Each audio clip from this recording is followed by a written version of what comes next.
최경영의 최강 시사.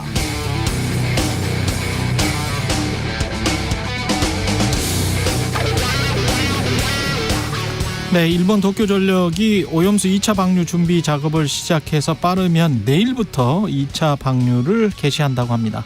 KBS는 가계 이자 지출액이 최근 2년 사이 50% 넘게 증가하면서 소득 대비 이자 부담이 역대 최대를 기록했다라고 보도했습니다. 소득 대비 이자가 많아지면 소비할 여력이 그만큼 줄어들죠. 그럼 소비가 줄어들고 소비가 줄어들면 기업 매출은 둔화됩니다. 한국경제신문도 추석 연휴 기간 비슷한 내용의 기획 기사를 실었는데요. 손님이 실종됐어요. 자영업자들 곡소리 나는 까닭이란 기사에서 명절 대목이 실종됐다. 실질 소비 지출이 감소했다. 업종을 가리지 않고 자영업 불황이 심각하다는 소식을 전하고 있습니다. 매일경제신문도 최근에 부동산 경매 시장에 매물이 쏟아진다는 뉴스를 전하면서 그 이유를 짚었는데요. 경매로 넘어가는 아파트가 점점 늘고 있는 이유가 대출 이자 부담을 견디지 못하는 집주인들이 많아지고 있기 때문이라고 했습니다. 여하튼 지금은 연휴 다 쉬고 그래도 월급 다 받고 있는, 그러나 대출이 한 푼도 없는 분들이 승자인 것 같습니다.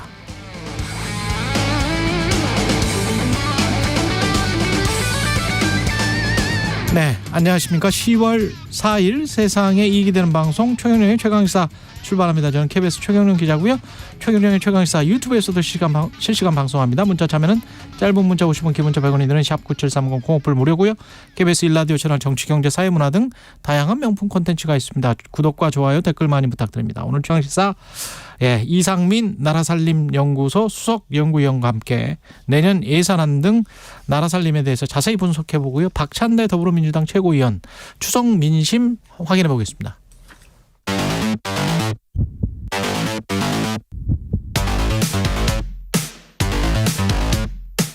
오늘 아침 가장 뜨거운 뉴스 언박싱. 자, 뉴스 언박싱 시작하겠습니다. 민동기 기자, 김민하 평론가 나와 있습니다. 안녕하십니까? 안녕하십니까? 예, 재난 문자가 지금 와 있는데 오전 7시 10분 기준으로 해서 경기도, 강원 영서 내륙, 충청권, 전북 남동 내륙, 경북 북서 내륙 등 가시거리 200m 이하의 짙은 안개가 끼어 있다고 합니다.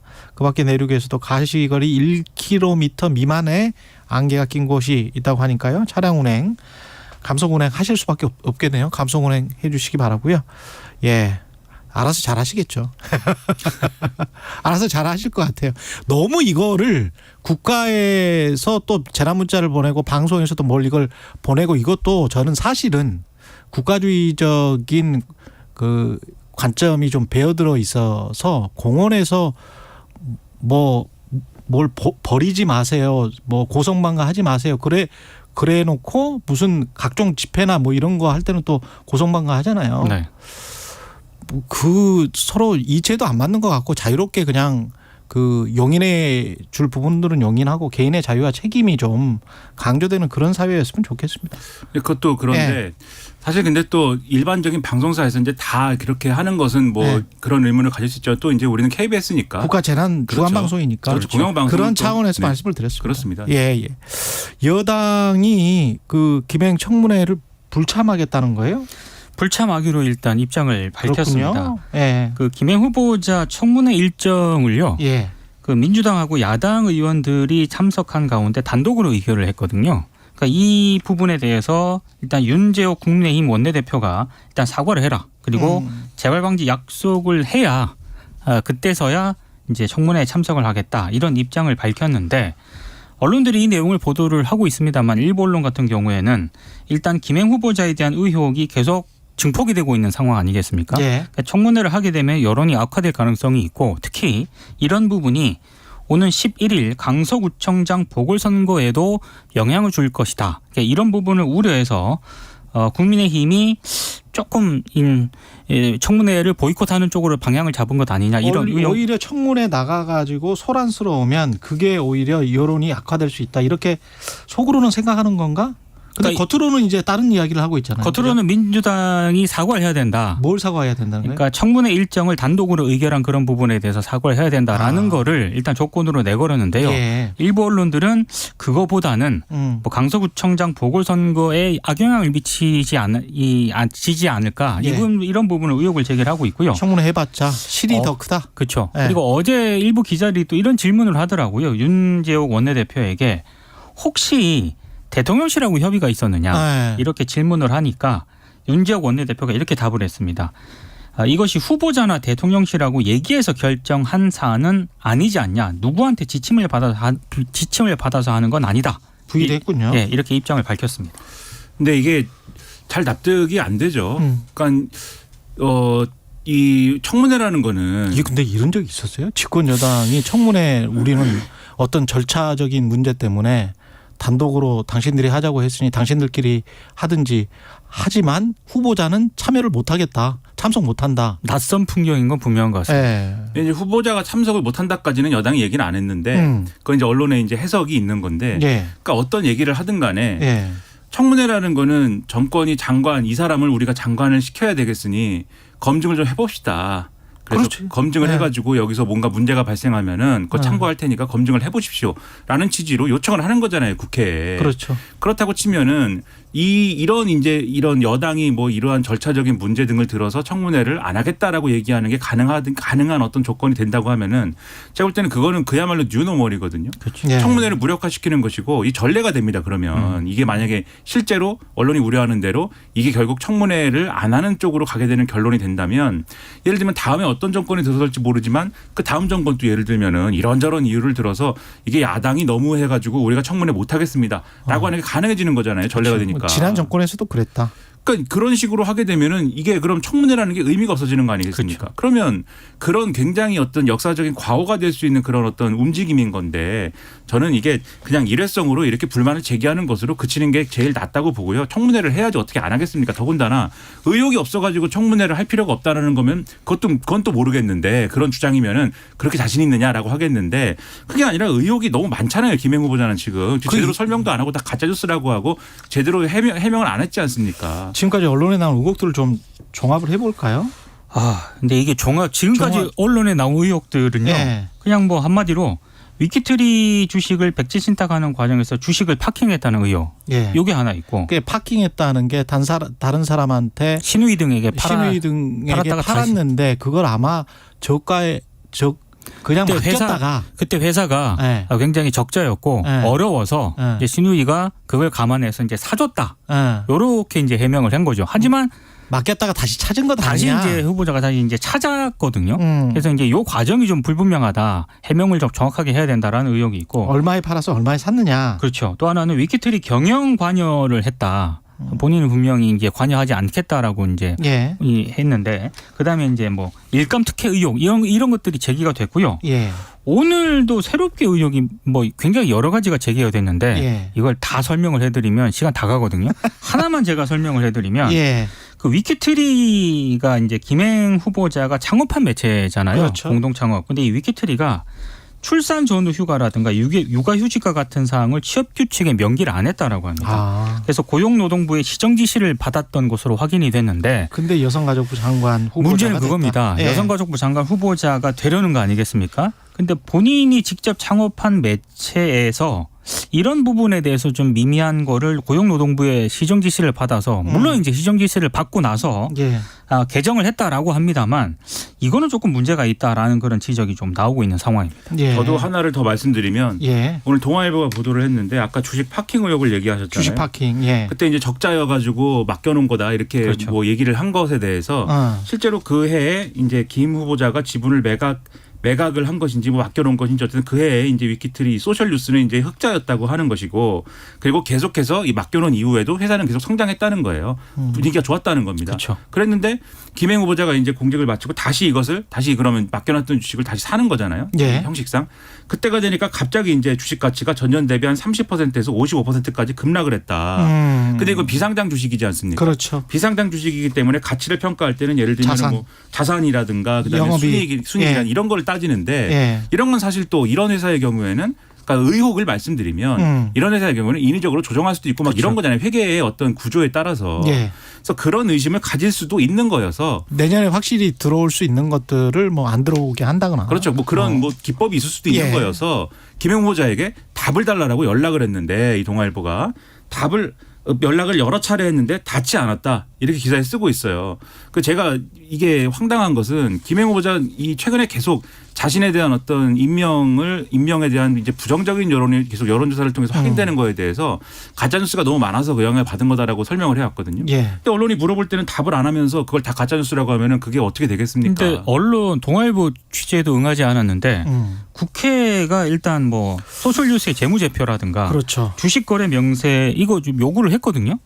근데 기업의 영업활동과 개인 사생활 보호를 위해서 제출이 어렵다 하면서 거부를 했다라고 합니다. 그러니까 이런 태도 자체가 좀 문제가 있는 거죠. 그리고 말 자체에 지금 좀 어불성설 서로 간에 모순이 되는 게 폐업 위기고 껍데기에다가 빚만 남은 회사라고 위키트리가 그런 회사였다라고 이야기를 했는데 파킹을 할 때. 네, 근데 본인은 지금 급여도 받아가고 그러지 않았었어요? 그렇습니다. 그냥 어디 연수 가면서? 그러니까 예.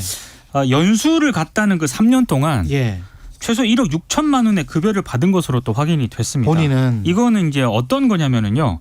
국민연금공단에서 신현영 민주당 의원이 연금 자격 득실 내역을 이제 확인을 해봤거든요. 예. 그러니까 이제 김행 후보자의 기준소득 월액을 이렇게 보니까 소셜뉴스 부회장을 다시 맡기 시작한 2016년 4월부터 2017년 한 12월까지 9,165만 원을 이렇게 받은 것으로 되어 있습니다. 그렇군요. 근데 여기에 연봉을 또 2018년 소셜뉴스로부터 받은 거거든요. 이걸 합쳐보니까 연수한 기간 동안만 최소한 1억 6천만 원 정도를 받았다. 이건 이제 앞뒤가 맞지 않느냐.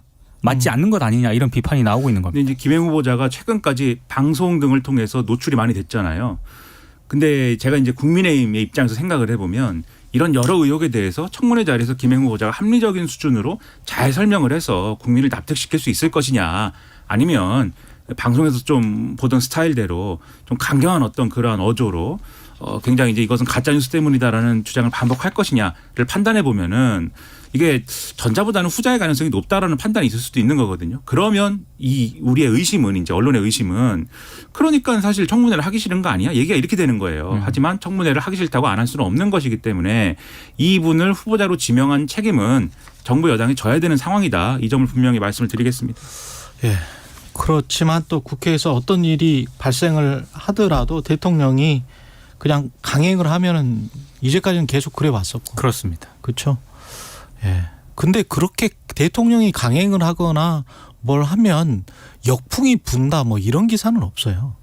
역풍이 뭐 불 수 있겠지만 예. 불어야 또 분다고 하겠죠. 예. 네. 예. 뭐 드라마틱하게 엑시트한다고 쓰든지 뭐 하겠죠. 예. 유인천 후보자 청문회 또 있을 것 같은데 5일에. 네. 예. 유인천 후보 문체부 장관 후보자 청문회는 이제 예정대로 진행이 될 예정인데요. 예. 그러니까 인사청문 위원들이 이제 서면 질의를 보내지 않습니까? 그 답변이 이제 어제 공개가 됐습니다. 네, 이명박 정부 때 문체부 장관으로 있지 않았습니까? 예. 근데 장관으로 있으면서 이른바 그 막말 논란에 휩싸였는데 본인은 약간 이걸 좀 부인하는 듯한 좀 답변서를 보내와서 논란이 되고 있습니다. 특히 MB정부 이명박 정부 문체부 장관 시절인 2008년 10월 24일 그때 국정감사가 열렸는데 사진 기자들을 향해서 사진 찍지 말라고 하면서 이른바 그 욕설이 담긴 발언을 해서 이게 논란에 휩싸이지 않았습니까? 예. 근데 이거는 방송 영상에 일단 포착이 됐기 때문에 예. 확실하게 이제 이른바 자료가 있는 그런 상황이고요. 또 2009년 6월에는 문체부 청사 앞에서 학부모가 1인 시위를 하고 있었거든요. 근데 그 학부모에게 세뇌가 되신 거지라고 발언한 그런 모습의 영상도 있습니다. 이 영상은 한국예술종합학교 학생 비상대책위원회가 촬영한 영상인데요.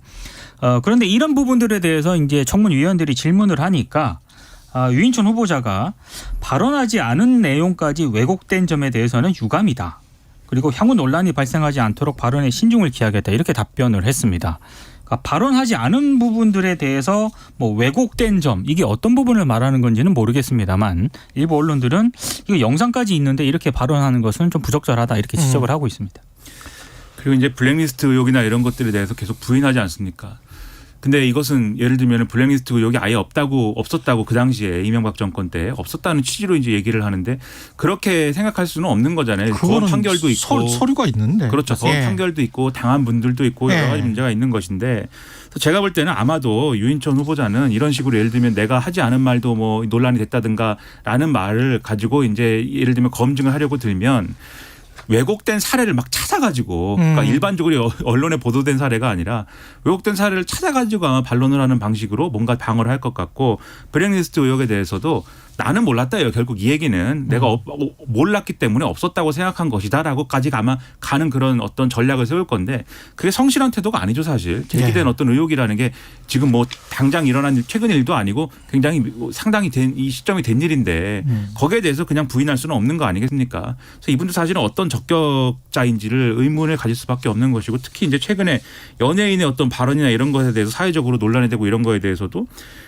이 누구나 자유롭게 견해를 표현할 수 있지만 사회적 영향력이 있으면 그에 따른 책임도 따르기 때문에 공개적 표현에 신중해야 한다고 생각한다라고 얘기를 했는데 신중해야 될 책임이 그러니까 개인에게 있는 겁니까? 아니면 국가와 사회가 그것을 강제해야 되는 겁니까? 그러니까 이런 부분에 대해서 본인이 예술인 출신인데 그냥 이렇게 얘기하고 넘어갈 수 있는 것이냐에 대해서도 상당한 의문이어서 적격자인지에 대해서 계속 의문이 남습니다. 국가가 강제할 수는 없죠. 아, 그렇죠. 네, 큰일 나죠. 여당 대표가 이제 개념이 없는 연예인이다라고 하고 이렇게 정치적 압력을 가하게 되니까 그것에 대해서 사실 입장이 있어야 되는 거거든요. 그렇죠. 근데 그 얘기는 안 하고 연예인 또는 뭐 어떤 예술인 또 아티스트가 이런 좀 공적인 영향력이 있기 때문에 사회적 영향력이 있기 때문에 조심해야 된다라고 답을 하면 그게 어떤 정치적 영향을 끼치는 거에 대한 어떤 발언이겠습니까? 아니면 개인이 조심하지 않으면은 혼날 수도 있다는 얘기겠습니까? 그러니까 이상한 얘기라는 거죠.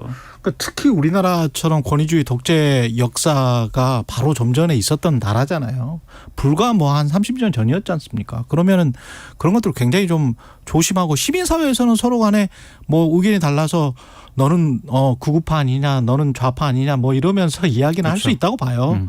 그러면서 연예인들에게 뭐 나는 지지를 하고 나는 뭐 반대를 하고 그렇게 할 수는 있다고 봅니다. 근데 국가 권력에 해당하는 분들이 그런 한국 같은 사회에서 그런 이야기를 할 때는 굉장히 신중해야 되지 않을까요? 미국이라든가 이런 헐리우드 유명 배우들 있지 않습니까? 소신 발언, 정치적 발언 그냥 자유롭게 하거든요. 그 사람들이야 뭐. 아니 근데 우리가 대통령 앞에 두고 그냥 대통령에 관해서 이상한 농담을 많이 해요. 그러니까 미국이라든가 이런 부분들에 대해서 굉장히 좀 우호적이고 동경을 하지 않습니까? 그게 자유민주주의지. 근데 그런 부분들에 대해서는 또 분리를 하려고 하는 그거는 권위주의나 우리는 유교주의나 뭐 나이주의나 권력주의 뭐 이런 게 있는 것 같아요. 백악관의 경우에는 아예 언론 기자들하고 만찬하고 이런 자리에 그 코미디언을 초청해가지고 농담을 시킵니다. 코란 그렇죠? 같은 사람이 나와가지고 그렇죠. 한참 농담하죠. 그 농담이 예를 들면 그냥 야당 욕하는 농담이냐? 굉장히 자극적입니다. 그렇죠. 자기 대통령과 여당 권력을 다 두루두루 이제 곤란하게 만드는 농담을 일부러 시키는 나라거든요. 그렇죠. 나라가. 바로 오바마 앞에 두고 그냥 오바마한테 이상한 이야기를 해요. 그렇죠.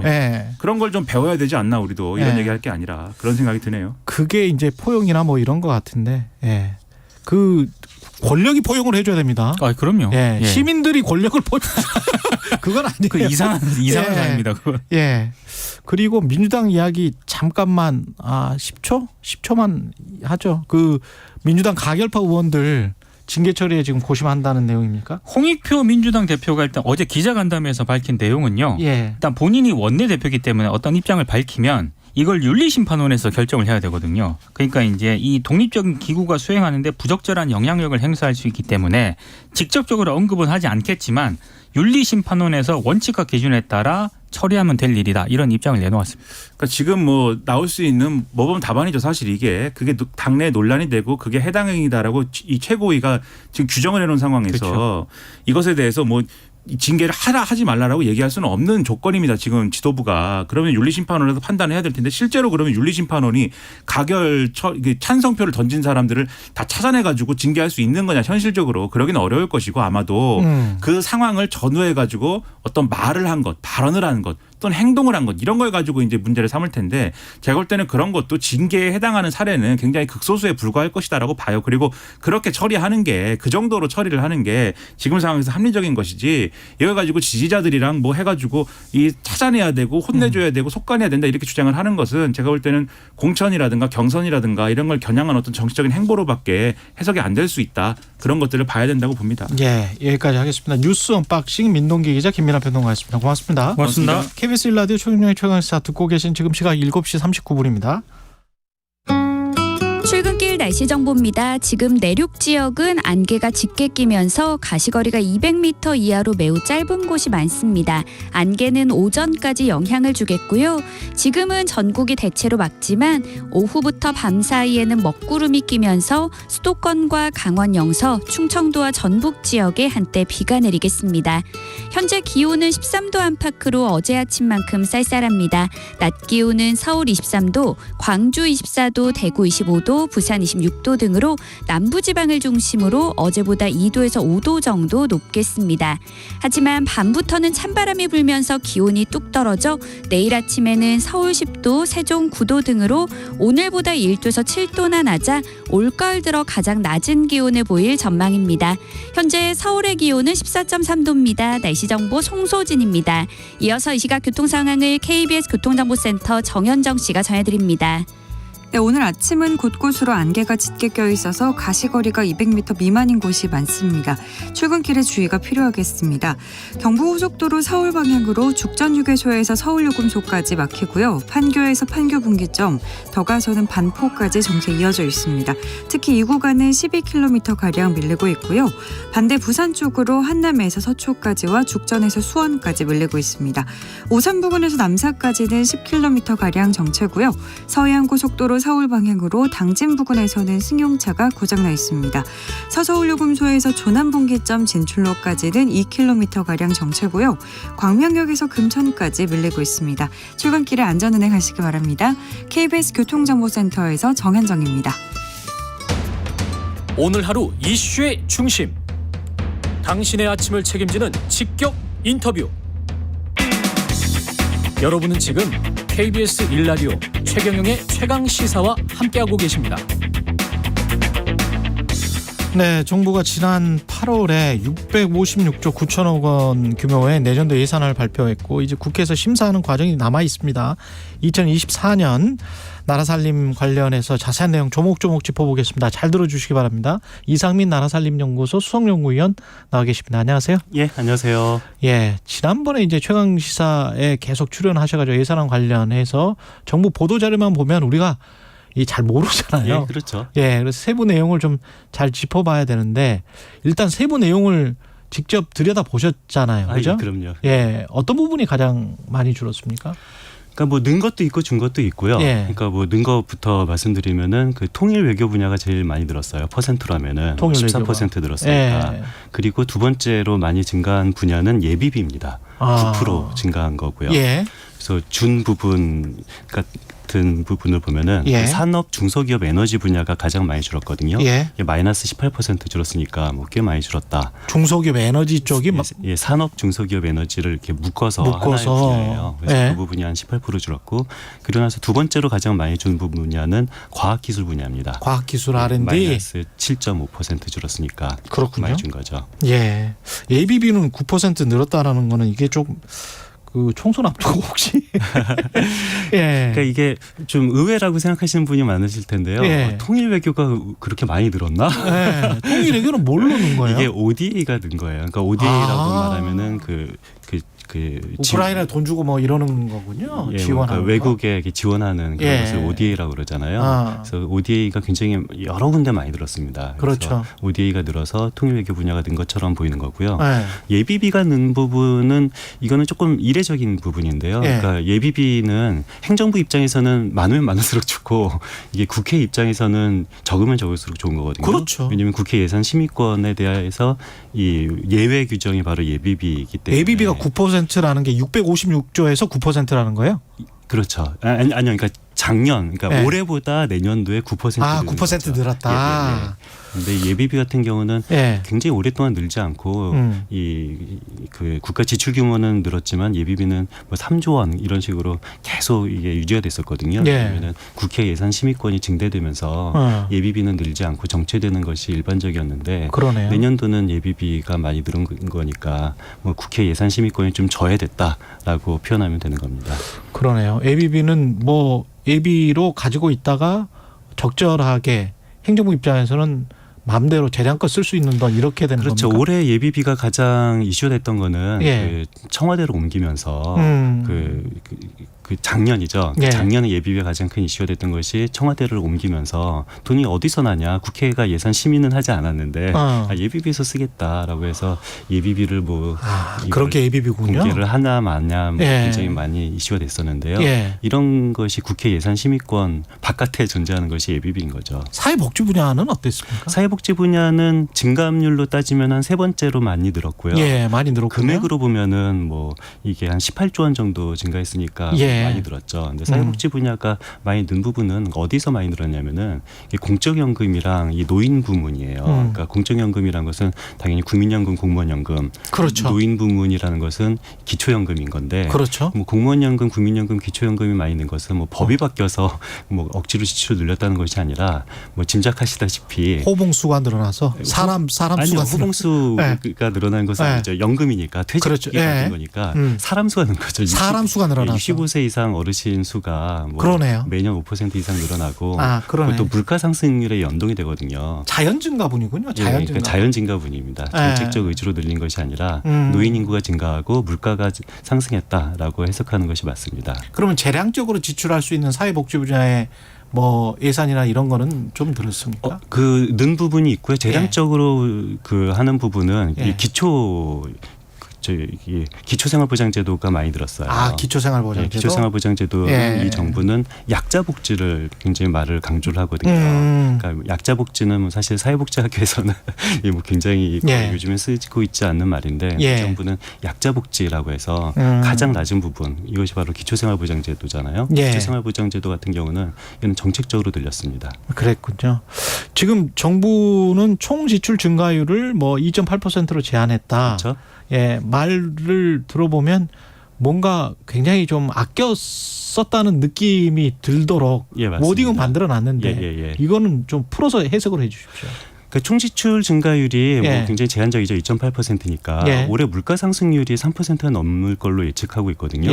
또 올해 물가 상승률보다도 내년도 정부 지출 증가율이 하회한 거예요. 그러네요. 이거를 보면은 실질 정부 지출은 올해보다 오히려 내년에 줄어들었다. 이것은 굉장히 이례적일 정도로 지출 규모가 굉장히 줄어든 거죠. 그래서 정부는 우리가 적극적인 지출 구조 조정을 통해서 이만큼 총지출 증가율을 낮췄다. 그래서 우리는 건전재정한다. 이게 건전재정한다라고 말을 하죠. 근데 저는 그렇게 생각하지 않고요. 그러니까 총지출 증가율이 낮아진 것은 맞죠. 물가 상승률보다도 낮은 것은 이것은 팩트인데 그렇다면 이것이 정부의 적극적인 지출 구조 조정 노력 때문에 줄어들었느냐? 그것은 사실이 아닙니다. 그러니까 이게 어떻게 정부가 지출 구조 조정 노력을 하지 않은데도 총지출 증가율이 이렇게 제한적으로 늘어난 이유는요. 답은 세수가 줄어서 그래요. 세수가 줄어서 내년도 그 내국세 그러니까 국세가 굉장히 많이 줄거든요. 근데 국세랑 그 지방 정부에 주는 그 지방 정부 연동이 되죠. 연동이 돼서 이게 40%는 무조건 지방 정부에 주게 돼 있어요. 지방 정부 교부금 주는 거. 지방 정부는 교부세라고 그러고요. 교부세. 그리고 교육청은 교부금이라고 하는데 교부세. 그냥 법이 우리나라 내국세 20%는 지방 정부에 가는 거고 20%는 교육청에 가게 연동이 되어 있어요. 그래서 40%는 무조건 가는 건데 그런데 내년도 국세가 준다고 그랬잖아요. 내년도 국세가 줄면은 그냥 자동으로 지방으로 가는 지방 교부세가 줄고 자동으로 지방 교육청으로 가는 교부금이 주는 게 이것이 15조 원이에요. 그렇군요. 근데 만약에 15조 원이 줄지 않는다. 그러니까 내국세가 올해랑 그대로 유지가 된다라고 말하면은 내년도 총지출 증가율은 5.8% 정도 되거든요. 그러니까 내국세가 줄어들 걸로 예측했기 때문에 예측할 수밖에 없기 때문에 총 지출이 줄어들 수밖에 없는 건데 그거를 건전재정이라는 미사 여구를 동원해 가지고 치장한 것 아니냐 뭐 이런 그렇죠. 말씀이시죠. 그러니까 만약에 정부가 억지로 노력을 해서 뭐 건전 재정을 위해서 총지출을 줄였다. 이것은 뭐 홍보할 만하죠. 그렇죠. 뭐 이것이 총지출을 줄이는 것이 좋은 거냐 나쁜 거냐 이것은 별도로 하고. 그거는 또 다른 정치적인 쟁점이고. 별도 쟁점이고 아무튼 정부가 노력을 해서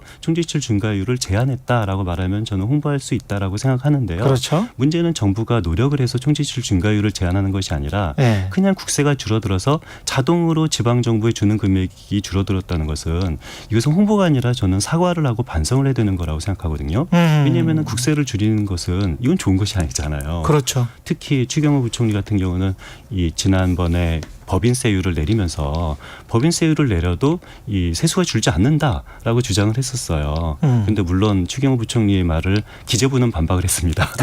기재부는 아니다 법인세를 내리면은 향후 5년 동안에 세수가 한 30조 원 정도 준다. 그리고 전체 정부의 감세 때문에 향후 5년 동안 60조 원 이상 준다라고 기재부도 인정을 했던 건데 추경호 부총리는 아니다 법인세율을 내려도 세수가 줄지 않는다라고 말을 했는데 내년도 세수가 굉장히 많이 줄게 된 거잖아요. 그러니까. 내년도 세수가 많이 줄게 된 거에 대해서는 저는 반성을 하고 사과를 해야 될 부분이라고 생각을 하는데 지금 2년 연속 그러는 것 같은데 지금 추계 오차도 너무 크지 않습니까? 그런 것도 사과나 반성을 해야 되지 않아요? 사과하고 반성했죠.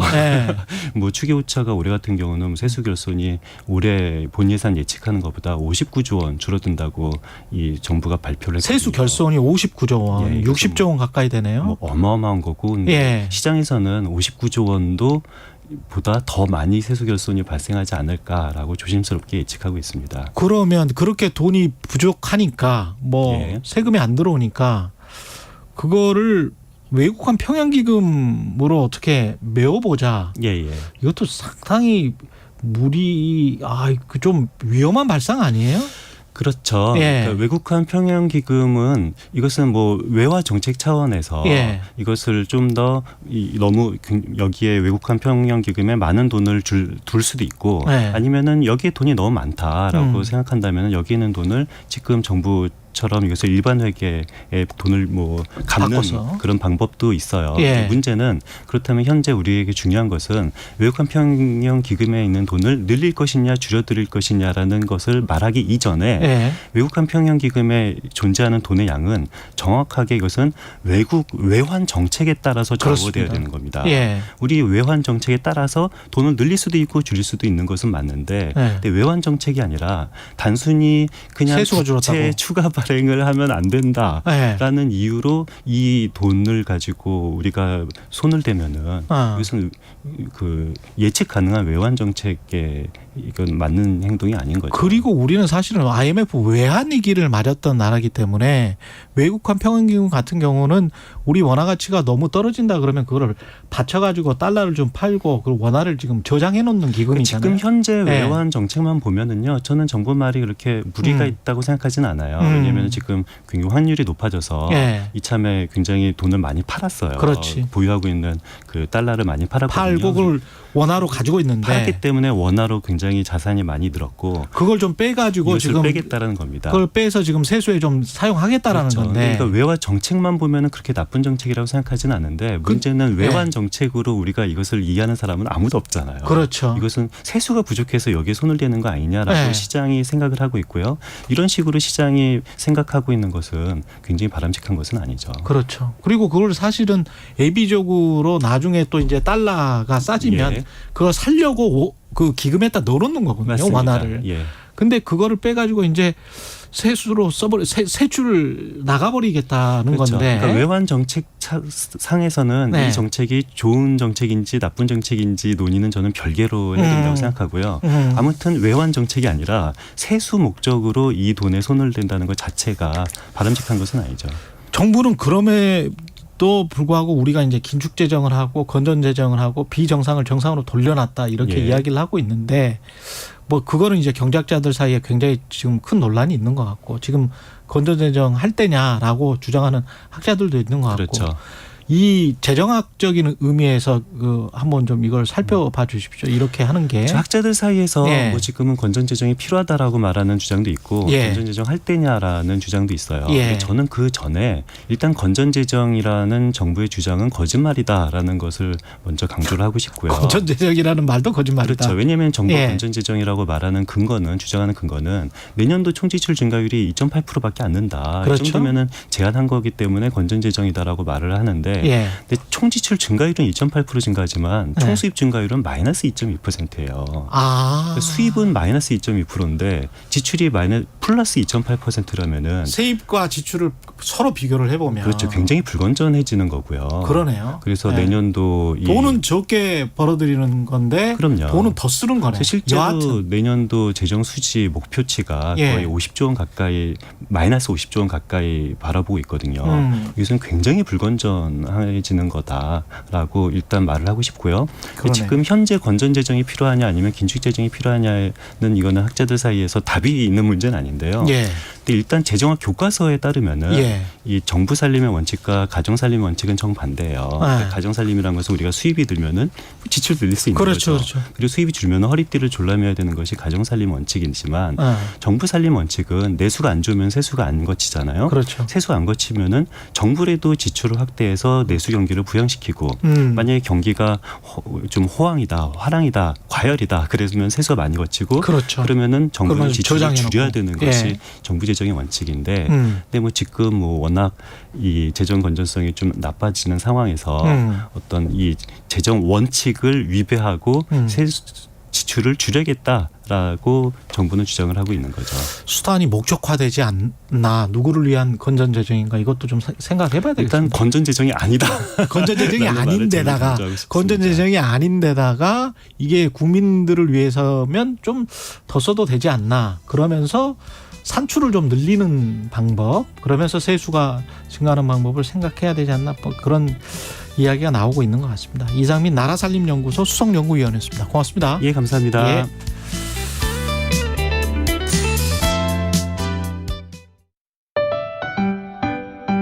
(2023) KBS 1라디오 연중기획 낮은 목소리, 당신의 목소리를 들려주세요. 안녕하세요. 저는 엘리베이터 유지보수업 하고 있는 오주형입니다. 고객들이 사용하는 엘리베이터를 이용하는데 어려움이 없으시도록 점검을 계속하고 고장 처리까지, 민원 처리까지 하고 있습니다. 법적으로 한 달에 한 번씩은 점검을 했다는 걸 승강기 공단에다가 올려야 되는 걸로 알고 있거든요. 승강기 도 사이에 이물질이나 담배꽁초를 버리시는 분들이 좀 있으신데 그것 때문에도 고장의 원인이 많이 돼서 그것만 좀 지켜주시면 될 것 같습니다. 저희가 아무래도 돈 나가는 부분이 가장 갈등의 원인이잖아요. 일부러 이득을 챙기기 위해서 부품을 팔려고 하는 게 아니고 최대한 고장을 막고자 부품도 추천해드리는 거고 교체를 하셔야 된다 말씀드리는 거라서 그것 때문에 가장 갈등이 생기기도 합니다. 저희가 아무래도 고장이 나면 고장 수리할 때 그때 들어오는 민원들, 승강기를 당장 이용 못하니까 빨리 좀 고쳐달라, 살려달라, 그런 민원들이 가장 크죠. 육체적인 거는 뭐 괜찮은데 이제 심리적으로 이제 조급해지고 그러다 보면 저희도 다치고 그런 경우가 좀 많이 있습니다.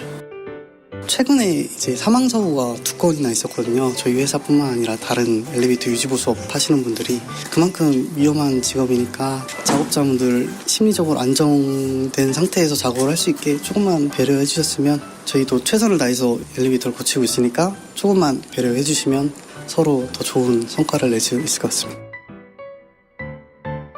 오늘 하루도 묵묵히 살아가는 당신의 이야기를 들어봅니다.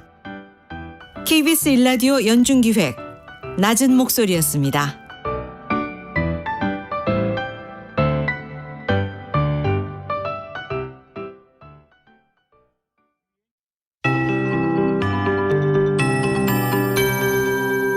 KBS 58분 날씨.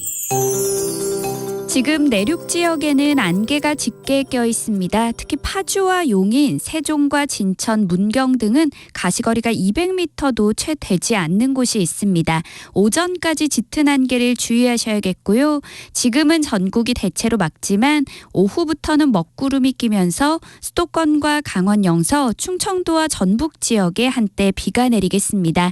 비의 양은 경기 북부와 강원 영서 북부가 5에서 20mm, 그 밖에 중서부 지역과 전북 지역은 5mm 안팎이 되겠고요.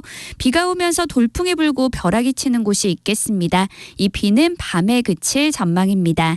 현재 기온은 13도 안팎으로 어제 아침만큼 쌀쌀합니다. 낮 기온은 서울 23도, 대전, 광주, 제주 24도, 대구 25도, 강릉, 부산 26도 등으로 중부지방은 어제와 비슷하겠고 남부지방은 어제보다 2도에서 5도 정도 높겠습니다. 하지만 밤부터는 북서쪽에서 찬 공기가 밀려 내려오면서 기온이 크게 떨어져 내일 아침은 올가을 들어 가장 낮은 기온을 보일 전망인데요. 철원 6도, 서울 10도, 대구 13도 등으로 오늘 아침보다 1도에서 7도나 낮겠고 한낮에도 20도를 밑도는 곳이 많겠습니다. 현재 서울의 기온은 14.7도입니다. 송소진입니다.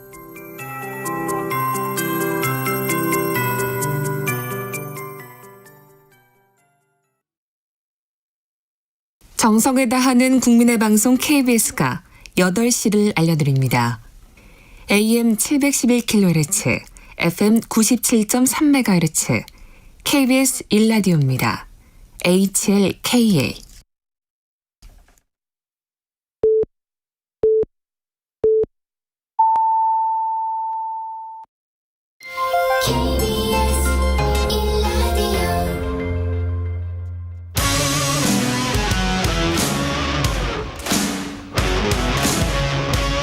오늘 하루 이슈의 중심 최경영의 최강 시사.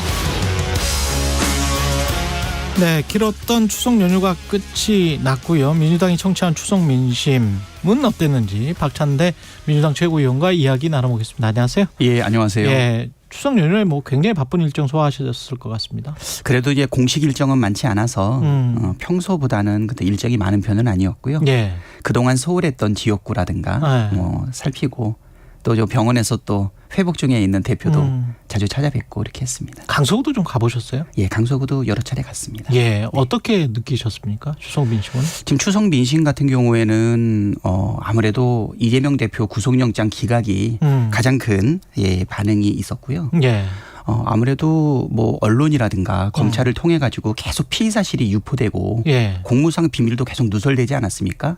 그중에 일부는 또 허위이고 가짜 뉴스들도 많이 있어서 정확한 정보를 접할 수 없는 시민들 입장에서는 예. 막연한 어떤 불안감이라든가 아니면 또 잘못된 기대 같은 것도 있었는데 이번에 사법부에서 영장을 기각함으로 인해 가지고 그러한 부분들이 많이 해소되지 않았나 이렇게 생각이 되고요. 그래서 이번에 검찰의 무리한 영장 청구에 대한 부분, 그다음에 정권이 정말 정치적인 탄압을 했었던 것 아닌가 뭐 이런 거에 대한 분노, 실망감 이런 게 많이 나타났고요. 예. 민주당에 대한 격려도 좀 상당히 나타났다. 격려가 있었다. 예. 예. 저 같은 경우에는 인천에 한 13개, 14개 정도 되는 선거구 내에서 가장 좀 보수적 색채가 강한 곳이거든요. 예. 제가 정말 뭐 운 좋게 한 2번 정도 당선되기는 했지만 우리 동네에 있는 전통시장을 다니면서 처음으로 수고했다, 고생했다, 꼭 이겨라. 이런 성원을 상인들과 시민들로부터 굉장히 직접적으로 받아봤는데요. 예. 10년 만에 처음이었던 것 같아요. 그래서 이번에 큰 민심의 변화가 지금 일어나고 있는 것 아닌가 이렇게 생각이 됩니다. 국민의힘에서는 두 가지를 이야기하는 것 같아요. 국민의힘 주장은 민심이 정치를 혐오할 수밖에 없는 상황이고 그거는 국민의힘과 민주당 동일하게 다 혐오한다. 그리고 민생을 챙기라고 한다. 그런데 민주당이 정쟁으로 계속 몰고 왔고 앞으로도 몰고 갈 거기 때문에 민주당에 대한 비판의 목소리도 높다. 뭐 이런 것 같습니다. 예, 정리를 하면. 사실은 정치에 대해서 좀 염증을 느끼게 만들고 예. 혐오하게 만들어서 시민들이 정치에 관여하고 참여하고 목소리 내는 것을 낮추려고 하는 것이 오래된 보수당의 선거 전략 아니었나 이런 생각이 들고요. 물론 민생과 관련된 부분에 있어서는 예. 정치가 그 민생을 반드시 챙겨야 되는데 예. 여야 모두 부족한 부분이 있다는 것은 저희도 인정을 합니다. 그래서 대표께서 사실 민생 영수회담도 제안을 했었고 민생은 챙기겠다는 의사는 계속 밝혔는데도 불구하고 부족한 부분은 있었겠죠. 예. 하지만 여당은 민생, 경제, 국민의 삶에 대한 직접적인 정책, 예산 이것을 가지고 그것을 책임져야 될 제1의 주체가 대통령과 정부 여당이라는 것을 망각하면 안 된다. 예. 이렇게 생각합니다. 최재성 전 정무수석 같은 경우는 영수회담 제안한 것을 두고 지금 상황에서는 영수회담을 제안하는 것보다는 투쟁에 이제 나서야 된다. 이제는 뭐 대화 이게 거의 끝날 수밖에 없는 국면이다. 이런 식으로 이야기를 하던데 거기에는 어떻게 생각하세요?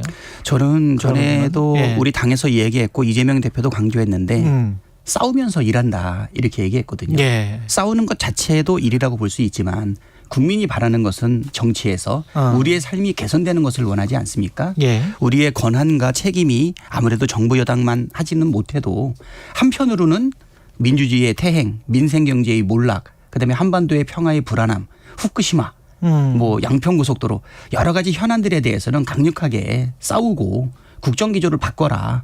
그리고 내각도 쇄신해라. 국무총리는 해임해라. 여러 가지 요구하지 않았습니까? 예. 그 기치는 기치대로 높이면서 그러면서도 민생을 챙기는 두 가지 투트랙을 우리가 포기할 수는 없다. 뭐 이렇게 저희는 입장을 좀 정했습니다. 두 가지를 다 최선을 다하겠다 이런 입장이고요. 정부 여당 입장에서는 저희가 요구했던 사항 중에서 국정의 방향을 크게 바꿔야 된다. 예. 민생 챙겨야 되지 않냐. 예. 이데올로기만 중요하냐. 아. 그거에 대해서는 우리가 비판하지 않을 수 없고요. 예. 그러면서도 한편으로는 미련한 기대일지는 모르지만 대통령께서 마음을 돌이켜서 민생과 관련된 영수회담을 열고 그리고 김기현 대표께서도 더 이상 아바타 노릇 그만하시고 당 대표로서 정부 여당의 당 대표로서 그 역할을 해 주십사.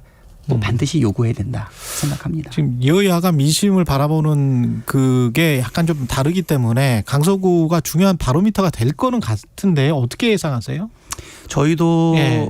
이것은 뭐 단순한 구청장 한 분을 뽑는 것이 아니라 윤석열 정권에 대한 심판적 성격을 가지고 있다 이렇게 생각을 합니다. 뭐 여러 여론조사의 내용들을 살펴보면 민주당한테 유리하게 나오고는 있는데 우리가 승리를 낙관할 수는 없는 것은 결국은 아까도 말했듯이 정치 만약에 혐오라든가 무관심으로 인한 투표율이 낮아진다라고 하면 예. 그러면 또 그것도 우리가 낙관할 수는 없는 입장 아닌가. 어차피 다 똑같다. 예, 뭐 우리가 이런. 그래도 예. 시민들의 현명한 선택을 기다리는데요. 이재명 대표가 그런 말을 했습니다. 진 후보한테 우리 측의 진교훈 후보한테 3표 모자란다는 생각을 가지고 마지막까지 최선을 다해라. 우리 민주당도 총력으로 같이 지원하고 함께 해나가겠다 생각하고 예. 있습니다. 이재명 대표 말씀하셔서 강서 지원 유세가 지금 계획돼 있습니까? 지금 건강 상태로 봤을 때 예. 사실 무리스러운 일정인 것은 맞는데 강서구청장 보궐선거가 갖고 있는 의미가 너무 크기 때문에 어떤 식으로든지 투표를 독려하고 그다음에 참여할 고민을 좀 하고 계시는 것 같아요.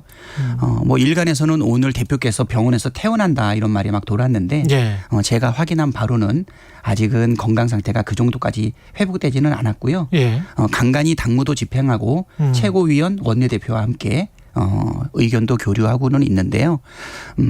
그래도 강서구청장 선거와 관련된 어떤 특단의 고민은 하고 계시다. 예. 그렇게 특단의 생각합니다. 고민은 하고 있다. 예. 그 복귀해서 풀어야 할 숙제들이 많잖아요. 사실은 특히 이제 당 내에서는 어떻게 해야 됩니까? 통합이냐, 또는 뭐 가결파 색출이냐. 근데 이거는 뭐 어떻게 보세요? 이 정할 수가 있는 겁니까? 그렇죠. 아까도 예. 말씀드렸듯이 국민 항쟁을 이끌면서 민생을 얘기할 수 있냐라고 얘기하지 않았습니까? 예, 예. 저는 두 가지 다 필요한 것처럼 우리 민주당이 이번에 영장 기각을 기회로 해서 가결파에 참여했던 분들 또는 기권이라든가 무효로 표를 던졌던 분들도 최대한 추스릴 때까지는 추스려야 된다.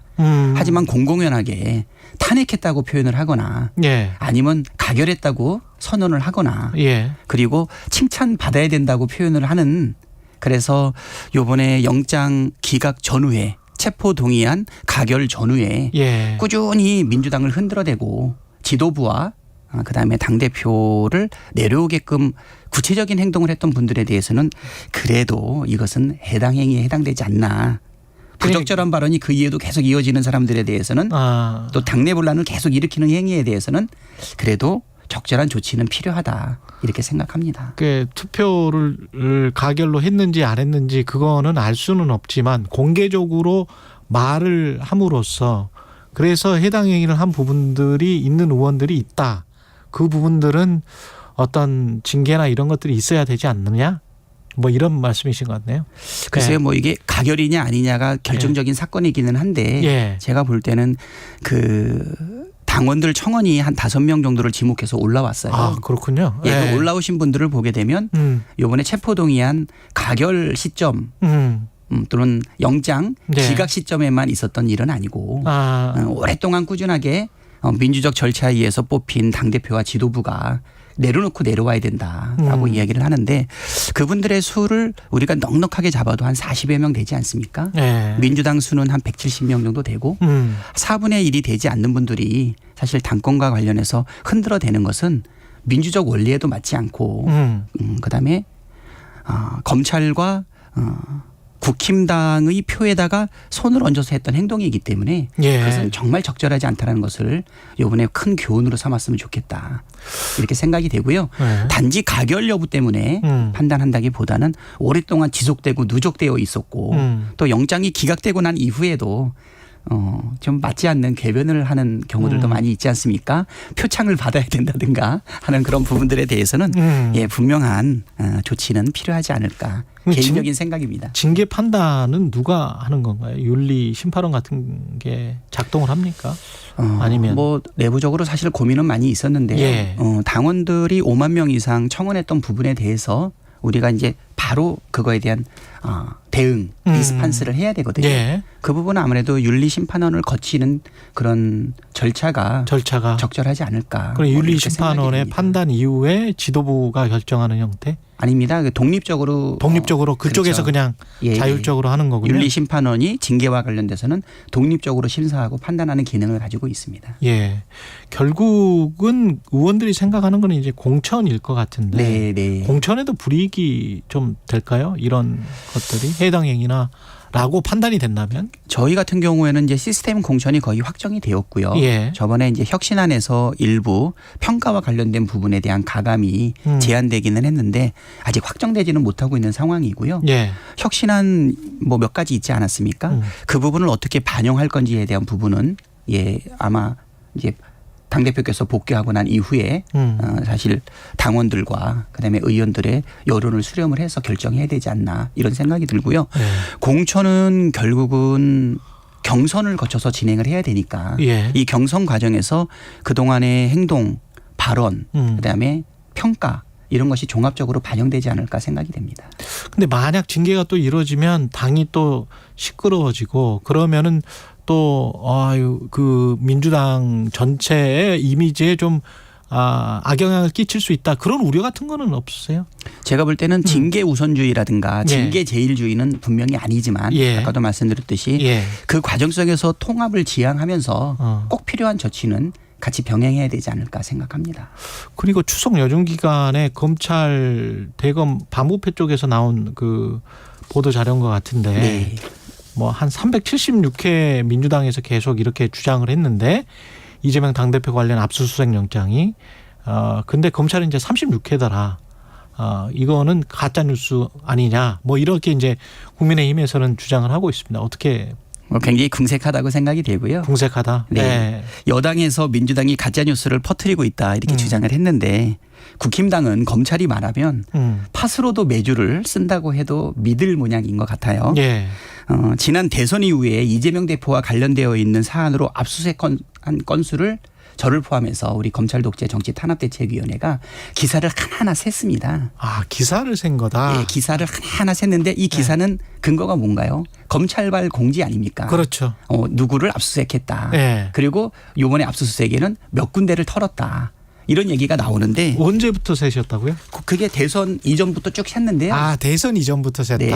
근데 검찰 보도 자료에는 어떤 특정 시점이 있어요. 네네. 그래서 그 이후부터 센 거예요. 아닙니다. 저희는 네. 그래서 지금 보면 2022년 네. 1월 달부터 샜는데 네. 2022년 1월 달에 한 건이 있었어요. 네. 근데 그건 대선 전이라서 우리가 배제하고 네. 그 다음이 2022년 4월입니다. 네. 대선 이후죠.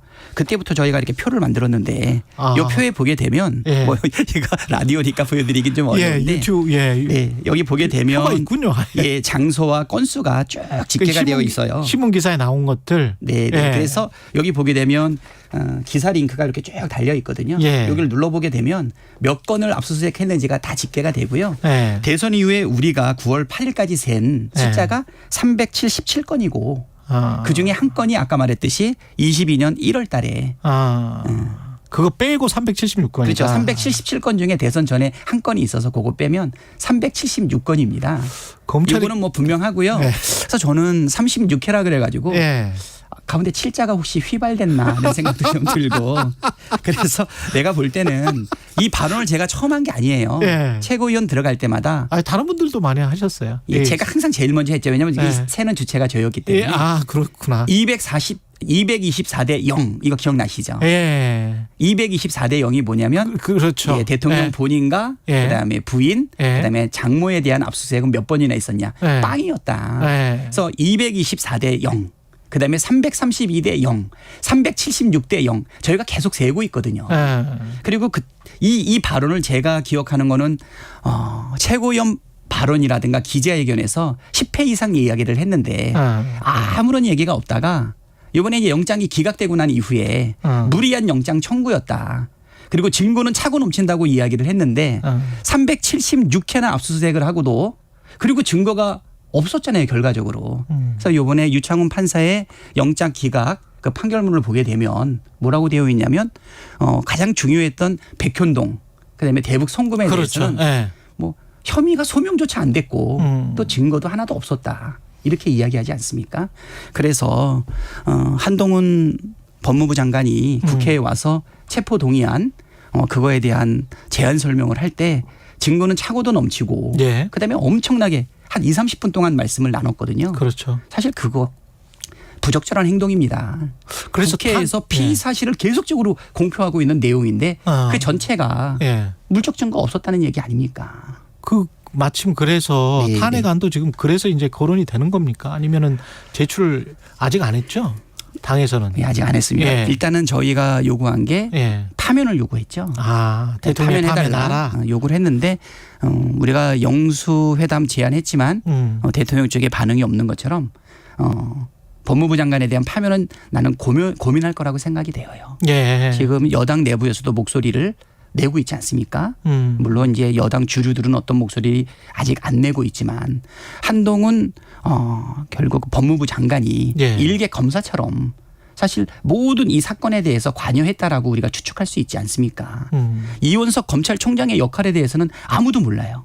이름도 몰라요. 한동훈 장관이 이 모든 것을 기획하고 이끌어왔다.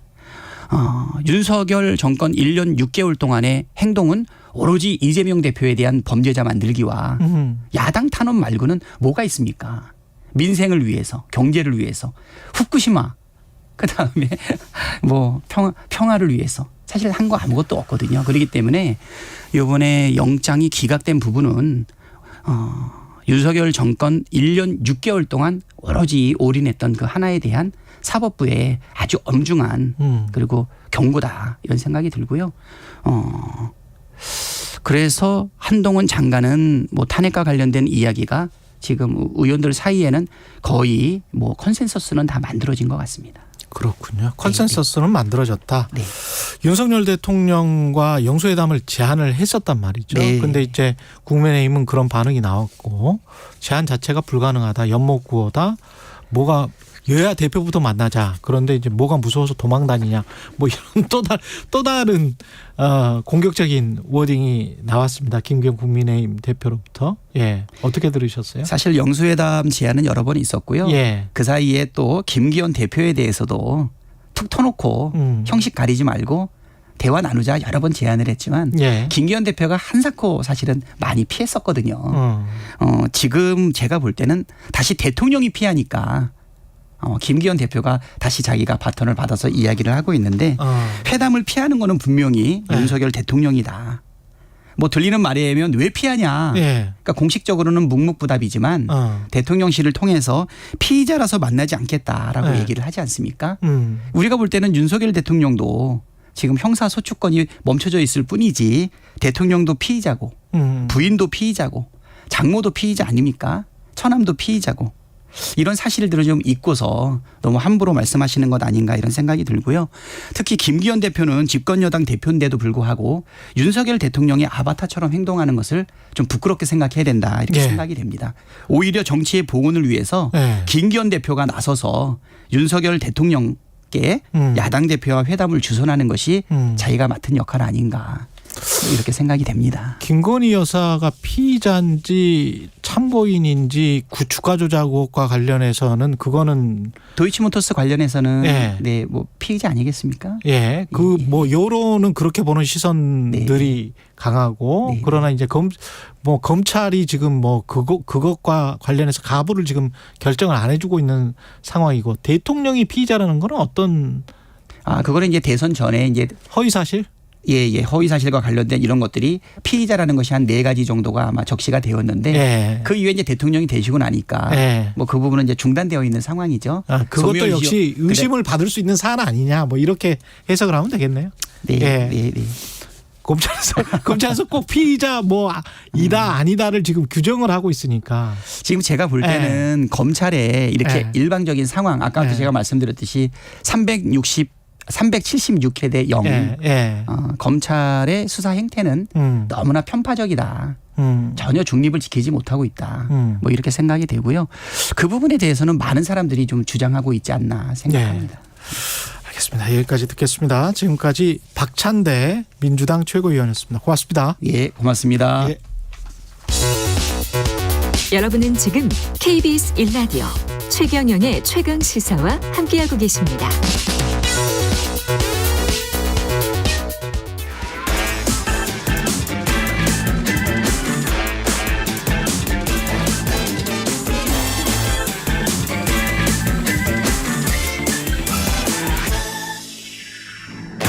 네, 한번 노뉴스 오늘은 경향신문 박순봉 기자와 함께하겠습니다. 안녕하십니까? 네, 안녕하세요.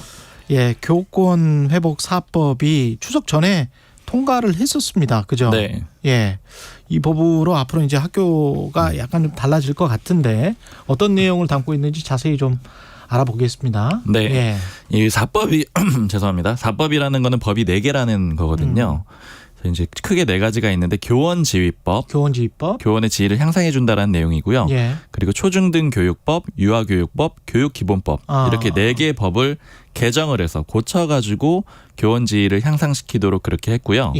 자, 하나씩 짚어볼 건데요. 먼저 교원지휘법은 그래서 좀 제일 중요한 게 어떤 내용이냐면 지금 이제 분쟁이 있을 때요. 그러니까 예를 들어 교사가 아동학대로 신고를 당했다. 이렇게 되면은 통상적으로 많이 학교에서 교장들이 바로 그 교사를 직위해제를 하는 그런 경우들이 많았다라는 거예요. 그러니까 신고만 되면 바로 직위해제를 했던 거죠. 직위해제라는 게 담임을 맡고 있으면 담임을 못 하는 거잖아요. 그렇죠. 그렇죠. 그러면 이제 이 교원지휘법에서는 바로 신고를 당했다고 해서 직위해제 못하게 한다. 요 내용을 담고 있는 겁니다. 이제 물론 무조건은 아니고 정당한 사유가 없으면 못한다 이렇게 정하고 있는데 일단은 직위해제가 바로 이뤄지는 거를 막도록 그렇게 좀 조치를 했다라고 볼 수가 있고요. 그리고 두 번째는 이 교장이 교육활동 침해 행위를 축소하거나 은폐할 수 없다 이런 조항도 넣었고요. 이게 이제 아직은 이제 좀 상징적인 내용인데 이런 의무가 부과되기 때문에 향후에 이제 어떤 법적 다툼이 있거나 이럴 때는 영향을 줄 수가 있습니다. 그리고 세 번째로는 교육감은 교원을 소송해서 보호하기 위해서 공제 사업할 수 있다. 공제 사업할 수 있다. 이 내용을 넣었는데 이제 이렇게 되면은 소송이 걸렸을 때 어떤 재원을 마련을 미리 해둘 수 있는 그런 상황이 될 수가 있고요. 이것도 안 해놨었어요? 그렇죠. 그러니까 일종의 이제 안 해놓은 게 더 이상하네. 일괄적으로는 안 돼 있었어요. 네. 일부는 돼 있었는데 그리고 이제 가입하는 경우도 좀 적고 그 다음에 그 지원해주는 액수도 좀 적었거든요. 예. 이제 그런 것들을 넓히게 되고 일괄 지원을 하게 됩니다. 그러니까 이렇게 되면은 일종의 보험이 일괄적으로 마련이 된다. 이렇게 좀 볼 수가 있는 거고요. 예. 그래서 이제 이 첫 번째 법은 방금 설명드린 내용은 전체적으로는 좀 사후 대응에 주로 초점이 있다라고 볼 수가 있어요. 그러니까 신고당했을 때 직위 해제 안 되게 해주고 소송 비용 지원해주고 이런 이제 큰 내용으로 좀 이해를 하시면 될 것 같아요. 그렇군요. 그 사전에 뭐 교권을 보호해줄 수 있는 내용도 지금 들어가 있죠? 그렇죠. 예. 그게 초중등교육법 개정안하고 유아교육법 개정안인데요.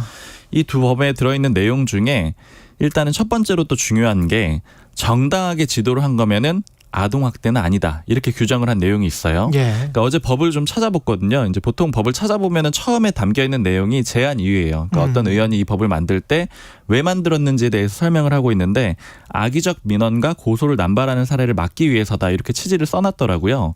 이제 그 목적으로 아동학대가 아니다라고 규정을 하면은 그러니까 그 정당하게 지도한 거면 아동학대가 아니다. 이렇게 규정을 하게 되면은 그러면 이제 예를 들어서 이런 상황들이 있어요. 그러니까 최근에 많이 문제가 됐던 게 학생들 자는데도 못 깨운다라고 그러잖아요. 그러니까 자는데 깨우면 그 과정에서 학생들이랑 이제 분쟁이 생기게 되는데 예. 뭐 학생이나 학부모가 뭐 이제 일부 이제 손으로 이렇게 흔들어 깨웠거나 아니면 이런 과정에서 이런 거 아동학대 아니냐 이렇게 신고를 하는 경우가 있었다라는 거예요. 근데 이제 이거 자체를 아예 아동학대가 아니다 이렇게 규정을 했기 때문에 향후에는 이런 분쟁을 좀 줄여줄 수가 있는 겁니다. 예. 그리고 또 하나 이 법에서 중요한 게 그 교사들 휴대폰으로 직접 전화 걸어가지고 민원 그렇죠. 넣는 경우도 많고 뭐 예. 카톡 보내고 문자 보내고 이런 경우들 많잖아요. 예. 여기서 넣은 내용이 교원의 개인정보를 원천적으로 보호할 수 있도록 그렇게 규정을 했습니다. 그러니까 이렇게 되면은 이제 개인 번호가 아니라 교무실 대표 번호로 전화를 이제 하도록 돼 있고요. 그리고 일반적인 그런 민원 처리 같은 거는 앱을 활용하도록 그렇게 바뀌게 됩니다. 그리고 지금 분위기도 벌써 많이 바뀌고 있다라고 하는데 예. 이제 교사랑 학부모 이렇게 같이 있는 카톡방들이 많이 운영이 되고 있었다 그래요. 그렇다더라고요. 네, 예. 여기에서 이제 민원 같은 거 바로바로 넣고 이렇게 할 수가 있었는데 이런 카톡방 없애도록 바뀌었고요. 그리고 또 학교에서 보면은 3월하고 9월에 교사가 의무 상담을 했었거든요. 그러니까 이 기간 동안에는 무조건 상담을 하게 돼 있었는데 이것도 수시 상담으로 좀 전환을 했습니다. 그러니까 의무적으로 보는 기간도 좀 줄여주고 그 다음에 교사들 부담을 좀 줄여주겠다 이런 취지로 좀 전환이 되고 있어요. 학부모의 역할도 상당히 중요할 것 같습니다. 교권보호를 위해서는. 맞아요. 예. 이게 저도 좀 의미 있게 봤던 게 이 마지막 법 아까 설명드린 것 중에 교육기본법 개정안에 이 내용이 들어있는데 그간에는 이제 학교나 교사 이런 사람들의 의무는 규정이 돼 있었는데 학부모의 의무는 법에 안 들어 있었다 그래요. 그래서 이제 아예 그런 내용들이 없었던 거예요. 그래서 이번에 요 개정을 하면서 신설한 조항이 그 부모의 의무를 넣은 겁니다. 이렇게 넣었는데 부모 등 보호자는 교원과 학교가 전문적인 판단으로 학생을 교육 지도할 수 있도록 협조하고 존중하여야 된다. 그러니까 이 조항이 없었습니다. 이게 당연한 건데 사실은. 그렇죠. 당연히 부모의 역할이 중요하다라고 생각하는데 법에 이런 내용이 없었고 그래서 이제 이 조항이 신설이 됐는데 이건 그래도 들어보면 다소 좀 추상적일 수는 있지만 그러나 향후에 법적인 분쟁이 생겼을 때 이 부모의 역할을 따져볼 때 그런 근거 조항으로 활용이 될 수가 있는 거예요. 그러니까 자녀 또는 아동이 바른 인성을 가지고 건강하게 성장하도록 교육할 권리와 책임, 교육에 관하여 학교의 의견을 제시할 수 있으며 학교는 그 의견을 존중해야 함은 규정하고 있지만 보호자의 학교에 대한 의무가 규정되어 있지 않았던 거네요. 네, 요게 이제 방금 말씀해 주신 내용이 제한 이유에 들어 있습니다. 그간에는 그 보호자의 의무가 없었다. 그래서 이번에 신설을 했다. 이런 내용이에요.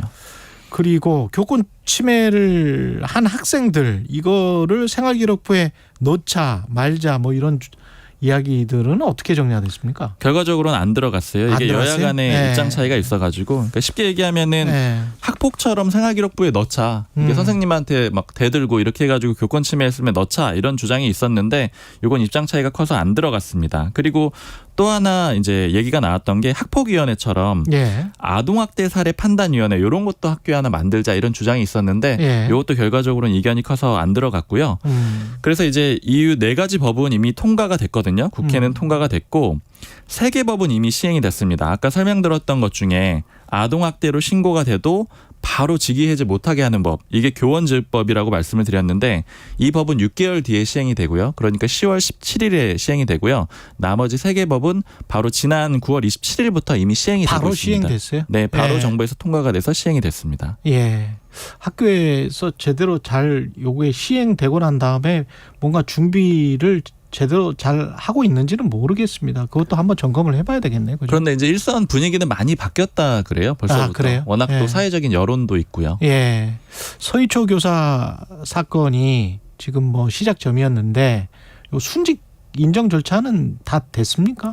아직 처리 중인 상황인데요. 이것도 분위기가 아직 처리 중이에요? 네, 나쁘지는 않아요. 예. 서희초 교사가 숨진 게 지난 7월 18일이었거든요. 예. 벌써 2개월 보름, 뭐 석 달이 다 돼가더라고요. 교내에서 숨졌습니다. 맞습니다. 예. 그래서 굉장히 충격이 컸고 그 이후에 이제 교사들이 집단 행동도 하고 이렇게 되면서 사회적으로 이런 여론이 만들어졌던 거고요.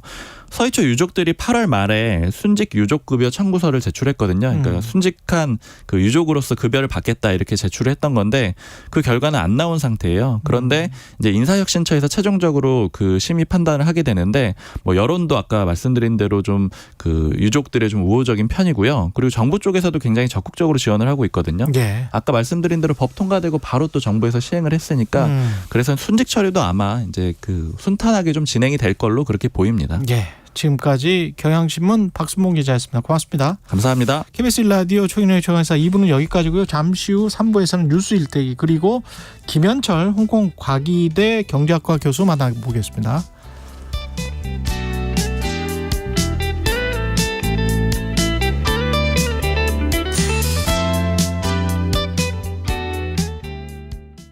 잠시 후 8시 반부터 일부 지역국에서는 해당 지역 방송을 보내드립니다.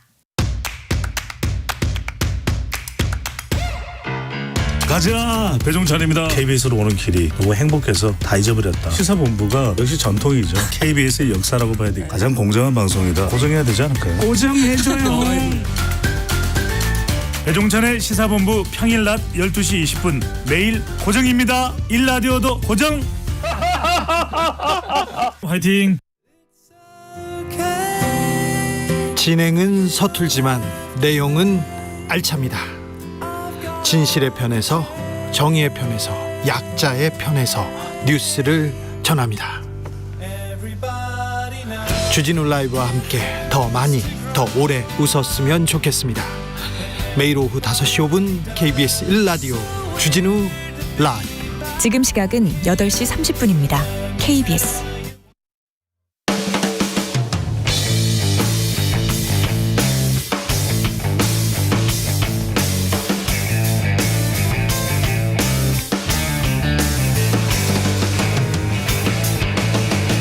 최경영의 최강 시사.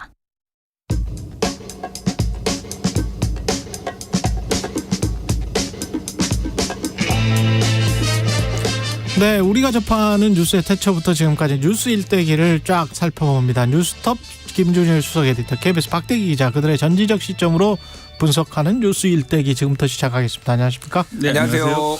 예, 오늘은 대중교통 요금 인상을 계기로 보는 대중교통 요금 일대기. 예. 웃을 일은 아니고 좋아할 일도 아닌 것 같습니다. 네. 예. 저도 이제 그 버스 탈 때마다 이게 원래 1,200원에서 1,500원으로 바뀌었잖아요. 예. 그때 참 묵직하더라고요. 1,500원은. 근데 우리가 보통 이제 체크카드로 찍고 가잖아요. 예. 그럼 나중에 이렇게 날아오는 거 보면 한 달 단위로 날아오는 거 보면 한 5, 6만 원은 되니까 아유 그게 상당하더만요. 예. 별로 안 이용하시는 분들이 5, 6만 원이고 많이 이용하시고 조금 이제 장거리 하시는 분들은 거의 10만 원 가까이 나옵니다. 예. 근데 제가 지금 전기차를 타는데 6만 원 그 전에 지하철 탔었을 때는 한 6만 원 조금 안 나왔거든요. 근데 출퇴근을 전기차로 하면 그 6만 원이 안 돼요. 6만 원이 안 돼. 이거는 뭔가 좀 잘못된 거 아닙니까?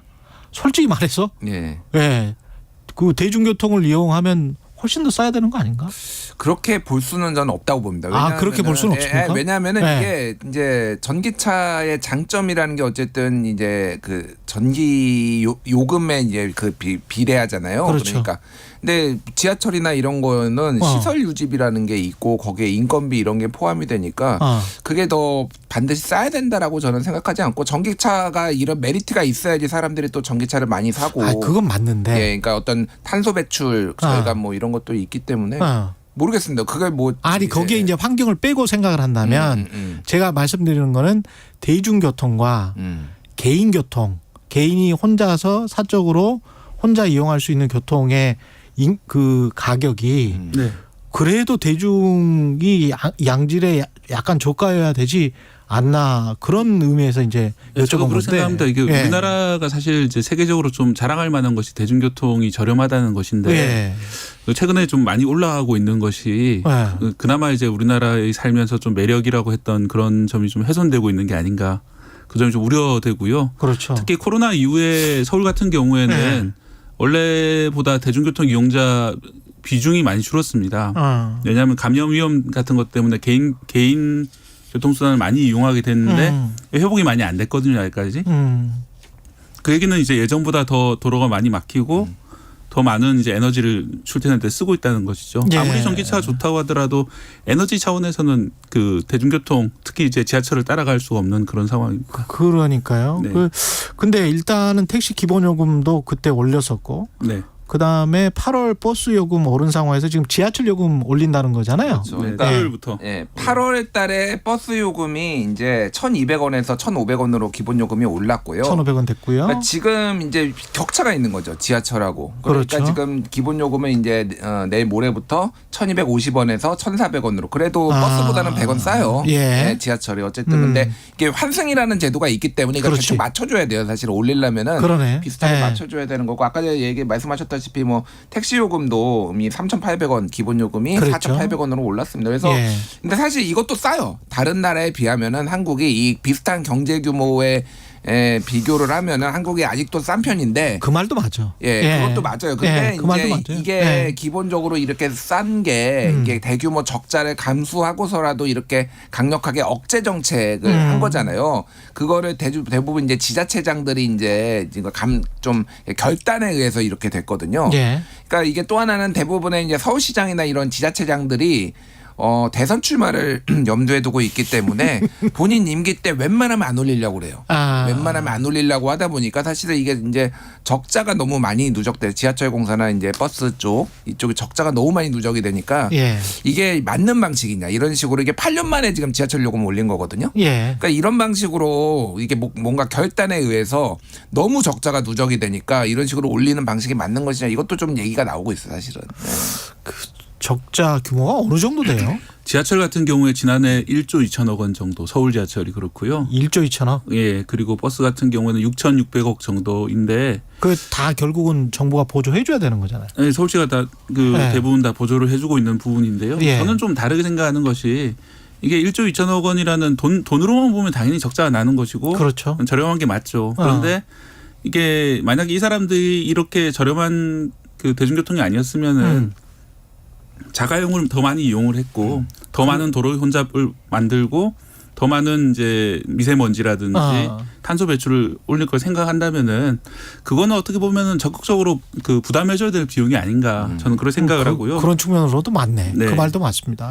그다음에 이제 특히 요금이 싸다고 아까 말씀드렸는데 사실 광역버스 이용하시는 분들한테는 좀 약간 화가 날 만한 이야기가 있습니다. 광역버스는 비싸. 지금 2,300원이었는데 3,000원으로 올랐거든요. 하루에 3,000원이면 왔다 갔다 하면 6,000원이잖아요. 그럼 6,20이 12만 원이야.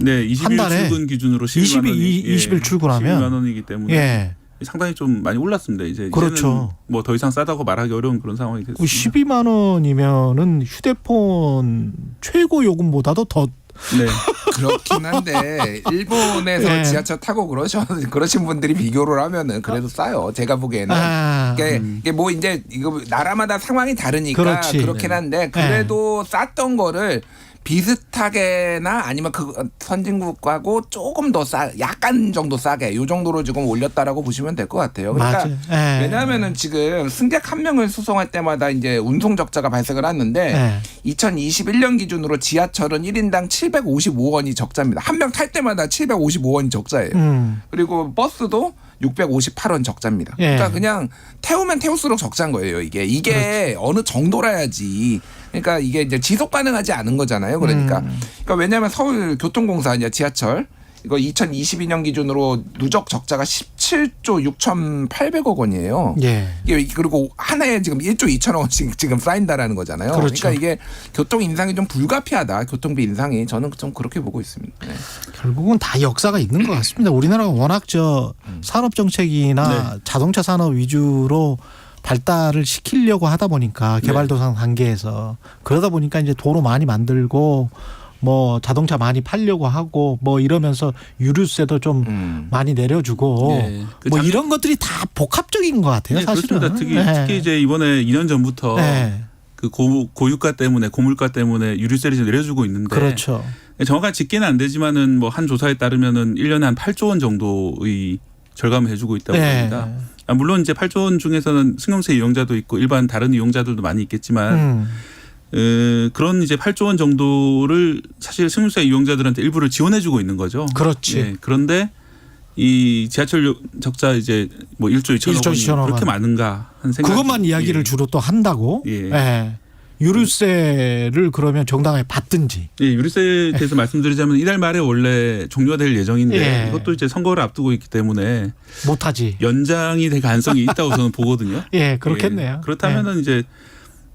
지금 이 버스 요금 그다음에 지하철 요금 올리면서 이걸 연장해 주는 건 어떻게 보면 차별적 시혜가 아닌가 그런 생각까지. 그러니까 그렇습니다. 그러니까 이게 저는 이 중앙 정부하고 지자체하고 이 전체적으로 이 교통 정책이나 이런 것들이 좀 손발이 하나도 안 맞는다 이런 생각이 들어요. 왜 그러냐면은. 자, 이제 유류세를 인하를 하는 거에 이제 효과를 누가 보느냐라고 하면 이제 굉장히 많은 승용차를 이용하시는 분들이 보겠죠. 근데 이제 그때는 또 무슨 뭐 디젤 이거 이용하시는 봉고 이용하시는 뭐 자영업자들 이야기를 꼭 해요. 그거 끼워 넣어.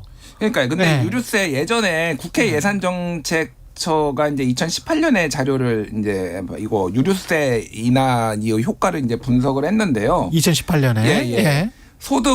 최저 소득 계층의 1분위의 세부담 변동은 일반 5천 원, 15,000원 혜택을 받다라는 거예요. 저소득층은. 근데 10분위의 세부담은 15만 8천 원. 그렇지. 그러니까 소위 말해서 승용차를 몰고 다니지 아무리 대중화됐다고 하더라도 승용차를 더 많이 타고 많이 몰고 오는 사람들은 소득이 있는 사람들, 부자들이 더 많다라는 거예요. 그렇죠. 그러니까 이거를 유류세를 깎아주는 게 도대체 목적이 뭐냐. 물론 이제 포퓰리즘 성격도 있고 뭐 선거 앞두고 이런 것도 있는데 또 하나는 이제 최근에 기후 위기에서 탄소 배출 아까 전에 이거 뭐 말씀하셨잖아요. 이제 감축을 해야 되는데 결과적으로 보면은 유류세를 깎아준다라는 거는 승용차 타고 다니라고 권장하는 거나 마찬가지예요. 그렇죠.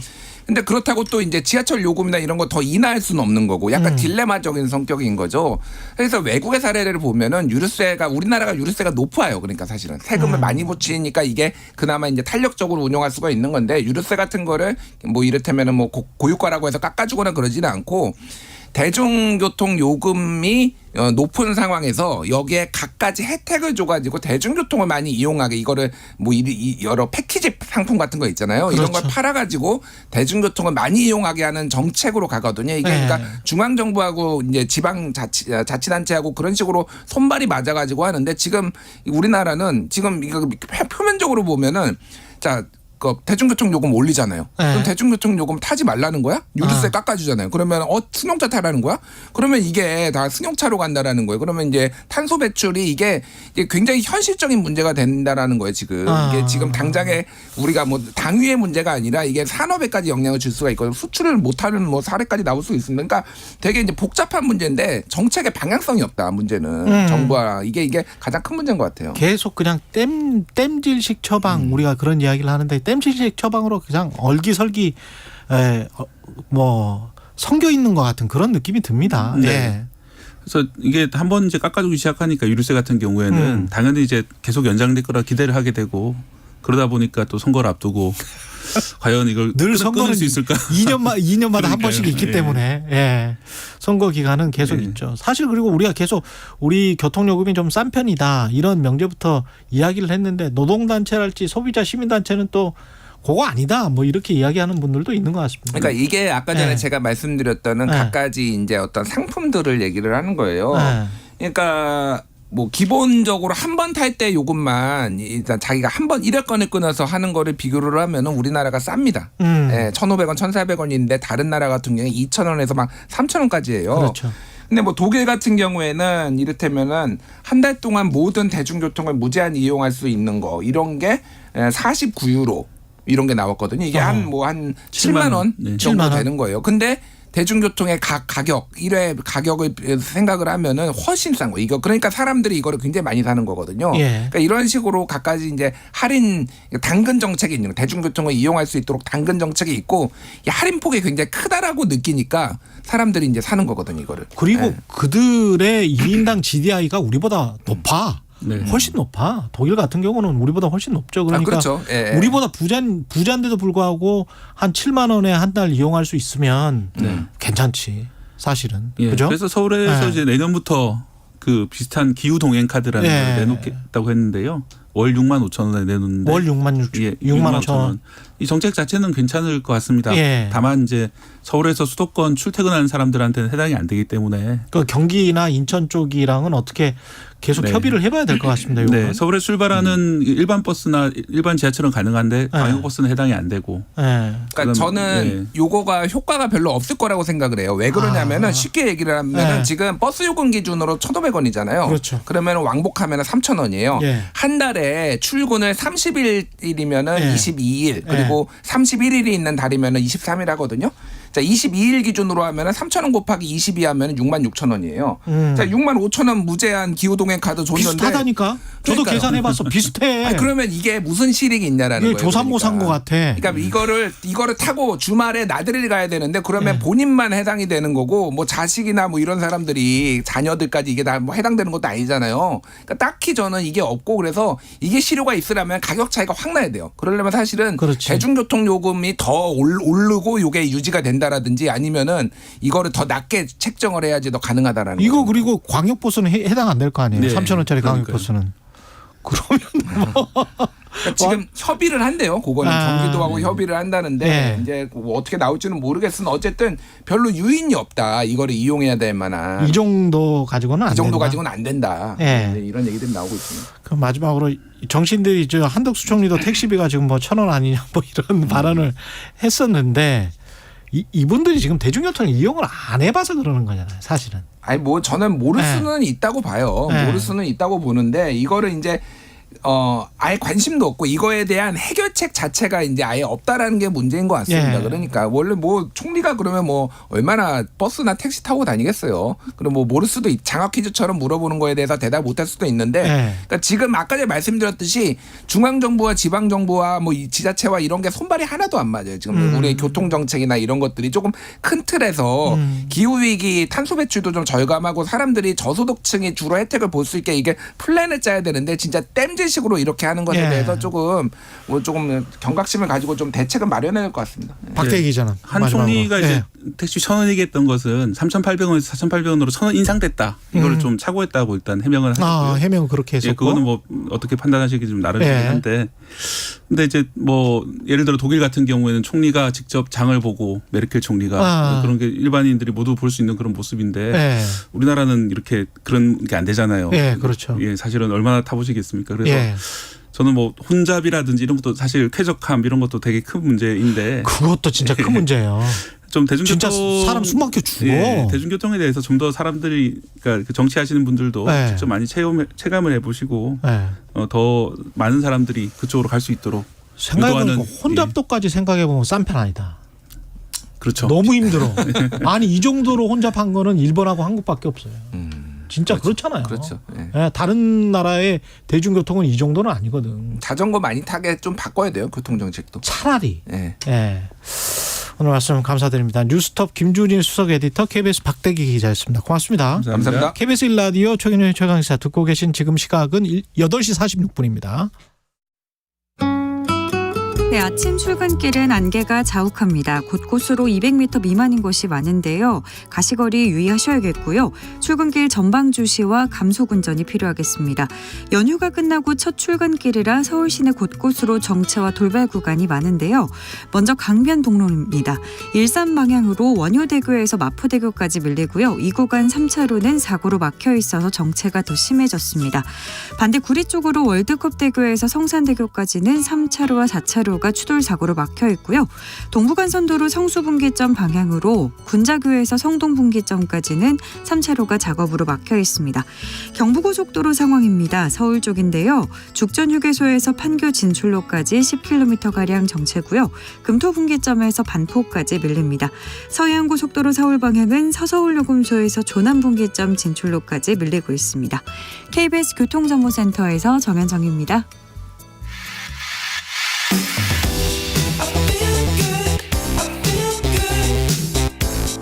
세상에 이익이 되는 방송 최경영의 최강 시사. 네, 긴 연휴가 끝나고 풍성한 추석 보내셨죠? 근데 아직도 이제 우리 사회 곳곳에는 풍성한 추석이 아니고 연휴 내내 힘들고 아프고 좀 외롭고 슬픈 시간을 보낸 사람들도 많은 것 같습니다. 왜 누구는 행복하고 누구는 그렇지 못한 걸까? 그 이유를 경제학으로 풀어보시는 분이 있습니다. 경제학이 필요한 순간의 저자, 홍콩과학기술대학교의 김현철 교수 자리하셨습니다. 안녕하세요. 네, 안녕하세요. 김현철입니다.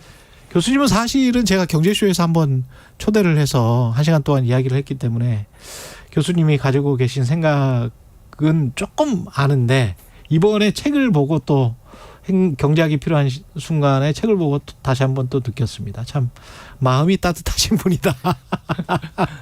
예, 원래 의사셔서 네, 맞습니다. 예, 따뜻한 마음에 경제학자가 되신 것 같기도 하고. 예, 왜 경제학자가 되셨어요? 네, 저 이제 의사 하다가 경제학자로 이제 바꾸게 됐는데요. 그 질문 상당히 많이 받았습니다. 20년이 지났지만요. 대부분 환자가 의사를 진료하지만 저는 사회를 치료하는 의사가 꼭 되고 싶었었거든요. 왜 그랬냐? 근본적인 동기는 사회적 약자들이 더 많이 아프고 더 많이 고통받고 사실 굉장히 빨리 더 죽거든요. 그래서 이게 도대체 왜 그런가? 이런 고민 끝에 경제학 시작하게 됐고 그런 내용을 쓴 제 첫 번째 책이 이제 요 경제학이 필요한 순간이라는 책입니다.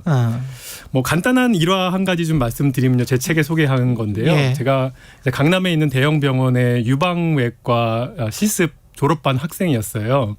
옛날에 의과대학 다닐 때 25년 전입니다. 25년 전에. 네네. 근데 한 달 동안 이제 암 환자만 계속 보고 있는데 이상한 불편한 마음이 제 감정을 지배하는 거예요. 그 동네에서 오시는 분들은 다 일찍 발견돼서 오시고 돌아가실 확률은 굉장히 낮고, 그렇지만 또 시골에서 전원돼서 오시는 분들은 다 말기에 오시는 거예요. 참 불편하다.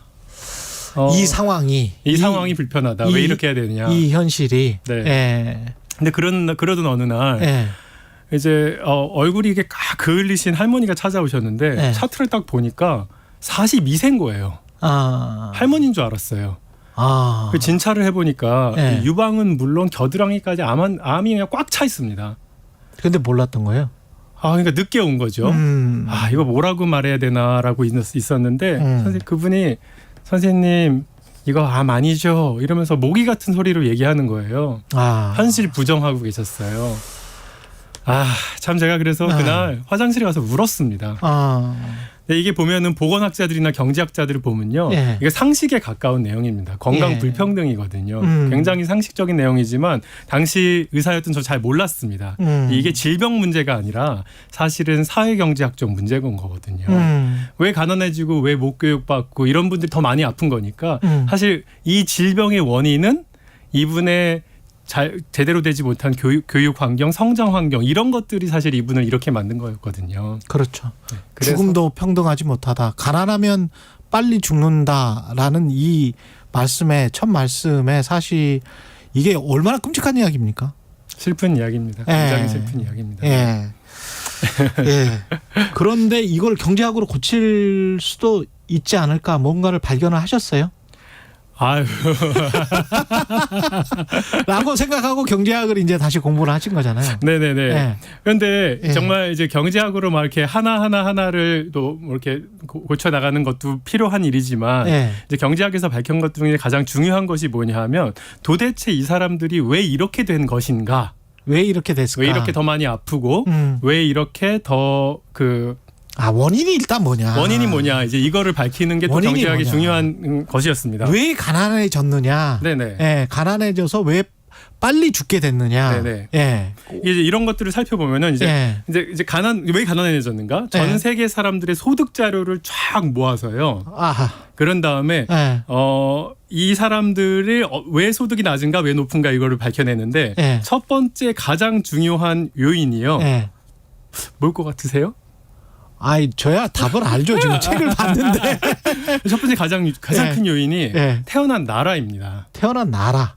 태어난 나라가 태어난 나라의 평균 1인당 평균 GDP와 그다음에 불평등 지수, 지니 코에피션트 이게 나의 소득의 2분의 1을 설명합니다. 2분의 1을 그냥 규정을 해버리는 거네요. 그렇죠. 태어나는 순간 어디서 태어나는 순간 내 소득의 반은 일단 결정이 되는 겁니다. 제가 그러니까 아프리카 어떤 나라에서 태어나면 거기가 뭐 하루 평균 1달러 정도 받는다고 하니까 그러니까 평균 임금이 뭐 그런 건데 미국 그렇죠. 평균 임금은 요즘 보니까 많이 올라서 6만 7천 달러 정도 그렇죠. 되더라고요. 그것과는 이제 엄청난 6만 7천 배 정도 차이가 나는 거예요.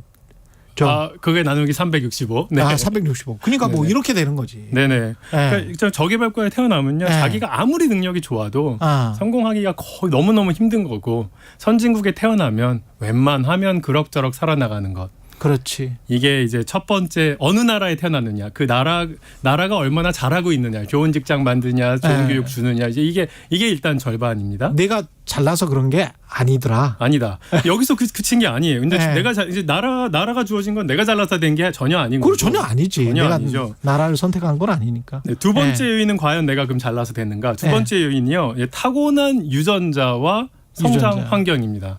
그러니까 부모. 결국은 이제 두 개 다 부모한테 오는 거잖아요. 그래서 이제 요게 근데 두 개가 부모가 둘 다 주니까 이걸 구분하기가 굉장히 어려워요. 그래서 영재학자들이 무슨 연구를 했냐면 그 입양아 연구를 했습니다. 입양아 연구. 대한민국의 많은 이제 입양아들이 미국에 말하자면 보내졌는데 그게 이렇게 랜덤하게 무작위로 이렇게 가정에 배치가 돼요. 그걸 통해서 이제 규명을 했더니 이제 유전자가 차지하는 비율이 한 30%인 거예요. 그래도 유전자가 차지하는 비율이 30%. 소득을 설명하는 게 30%. 그럼 아까 제가 말씀드린 나라가 주는 게 50%, 유전자가 주는 게 30%. 그다음에 추가적으로 더 뭐 어릴 때 양육 환경이 주는 게 또 몇십 10% 정도 되면은 그러면은 여기서 이게 지금 한 90%를 차지하는데 이 가운데 내가 어치브한 게, 내가 선택한 게 한 개라도 있습니까? 없죠. 하나도 없습니다. 그래서 제가 계속 주장하는 것이 이게 당신의 인생 성취의 90%, 90%가 나로 인해 기인한 것이 아니라 그냥 주어진 것이다. 근데 우리는 내가 열심히 노력해서 내가 또는 잘나서 이렇게 내 능력으로 이렇게 된 거야라고 생각을 하는 분들이 있잖아요. 그래서 우리는 능력주의가 가장 공정해 이렇게 이제 믿는 사람들도 있는 것 같은데. 네네. 뭐 능력주의가 이렇게 꼭 반드시 완전 나쁜 것만 이렇게 나쁜 거다 이렇게만 얘기할 수는 없는 게 능력주의 기본적인 건 내 능력에 따라서 적정하게 보상을 받는 것. 그렇죠. 이제 그런 건데 그 능력은 어디서 왔는가라고 생각했을 때. 우연히 흩뿌려진 것이다. 우연히 흩뿌려진 것이다. 네, 우연히 어느 나라에 태어났는가. 그다음 나 유전자 이런 것들은 내가 선택한 게 아니기 때문에 그렇죠. 이제 우연히 흩뿌려진 건데요. 국가의 저는 중요한 역할이 이렇게 우연히 불평등하게 흩뿌려진 운, 그것에 의해서 성취되는 나의 인생의 성취가 정치를 이렇게 놔둘 것이냐. 이렇게 그냥 우연히 어떤 사람은 재수 좋아서 이렇게 많이 성취했고 어떤 사람은 그렇지 못한 것은 어느 정도는 국가가 그거를 개입해서 그렇죠. 그것을 이렇게 좀 편안하게 만들어줄 수 있는 환경을 만드는 것이 국가의 중요한 것이다라고 말씀드리고 싶은 겁니다. 최소한의 교육 기회 그리고 제대로 먹고 그다음에 양육 받고 돌봄을 받은 다음에 좋은 인재로 성장할 수 있는 기회를 국가가 좀 제공을 해줘야 되지 않느냐. 그렇죠. 그 이야기를 좀 해보겠습니다. 이따 이슈 오도독 시간에 뵙고요. 이 심오한 이야기라서 다 안 될 줄 알았어요. 네. 국가하고 당신 잘나서 된 게 아니다. 국가 부모 잘 만난 거다. 요 이야기까지 했는데 그 세부적인 내용도 좀 짚어보겠습니다. 예, 김현철 홍콩과학기술대학교 경제학과 교수시고요. 이따 이슈 오도독에서 다시 뵙겠습니다. 고맙습니다. 감사합니다. 예, 10월 4일 수요일 KBS 1라디오 최경련의 최강시사였습니다. 고맙습니다.